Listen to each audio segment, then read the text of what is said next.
Well, I was born in a Christian family, and in fact, I'm a fourth generation Christian. But being a Christian was just part of the tradition. And my great grandfather was a witch doctor, and he heard the gospel, and that's how he became a Christian. And ever since we followed Christianity. But just going to church was not enough for me. And even though I went to church because I was required to go to church, otherwise I will not have lunch, no dinner. So these were part of the reasons why I went to church.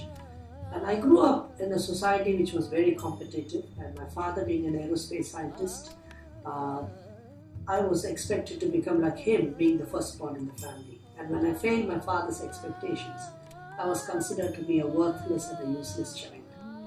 And it came to a point at 16 when, being the prime decision age as such in India, I contemplated to commit suicide, having lost everything in life.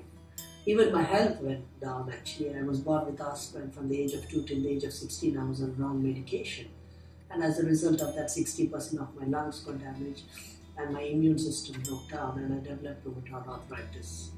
And at 16, when doctors gave me 6 months to live, I had no reason to live because I was a failure in my studies, in my character, in my health. In every aspect I failed. So I had no purpose to live. And at the lowest point is when I wanted to end my life. And it was that time I went to a youth camp when I had an encounter with Jesus Christ. And I heard his voice saying, "Benny, even though you are called useless, I still need you. I can transform your life and make you a new person." And that's how I gave my life to Jesus and started to live an intentional, real walk as a Christian.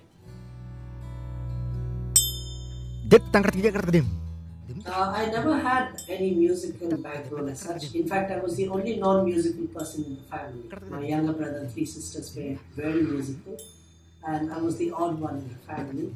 And I started to play the guitar only at the age of 19, when I was in the Bible seminary.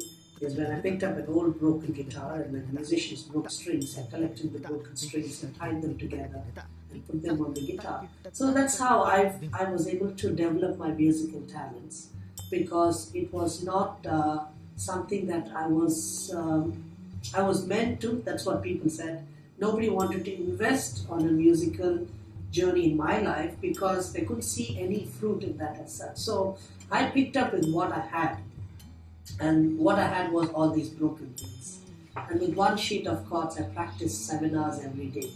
And in 2 months, I went to a open night performance in my Bible college. And when I presented my song, that's when I started off my musical journey. I can't read and write music. Of course, I do compose my own pieces. Yeah, it is difficult for me because I really can't write down the pieces that I want to write down. The ideas that come in have to remain in the mind and then be put into my guitar as such. So sometimes you have the ideas, but then they disappear and so on and so forth. But with technology, I could always record something and then remember those things as such. But it's okay. It's really, it's not been that bad, and I enjoy what I'm doing.